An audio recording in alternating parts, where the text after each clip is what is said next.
भोजपुरी के trending star Khesari Lal Yadav का गाना दढ़िया बढ़िया लागेला पिछले 2 दिन से यूट्यूब पर चर्चा का विषय बना हुआ है। बताया जा रहा है कि इस गाने को रिलीज होने से पहले ही लीक कर दिया गया है और बहुत से यूट्यूब चैनल पर इस गाने का ऑडियो सॉन्ग को अपलोड भी कर दिया गया है। पर इसी बीच यह गाना रिलीज होने को तैयार है। तो दोस्तों, कब रिलीज होगा यह गाना, उसके बारे में जानने से पहले आप सबने अभी तक हमारे यूट्यूब चैनल को सब्सक्राइब नहीं किया है तो कर लीजिए, क्योंकि दोस्तों ऐसे न्यूज की वीडियो इस चैनल पे आप सबको रोज मिलती रहती है। दोस्तों, खेसारी लाल यादव का गाना दढ़िया बढ़िया लागेला अब रिलीज होने को तैयार है।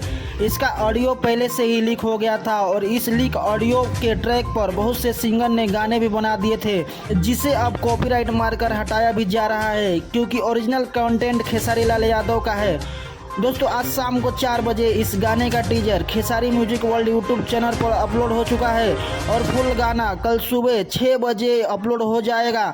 दोस्तों, आप सबने अभी तक इस गाने के टीजर को देखा नहीं है तो Khesari music world YouTube channel पर जाकर देख सकते हैं। दोस्तों, वीडियो कैसी लगी कमेंट करके जरूर बताएं। वीडियो अच्छी लगी तो दोस्तों वीडियो को लाइक करें। तो चलिए दोस्तों, मिलते हैं अगली वीडियो में, तब तक के लिए बाय।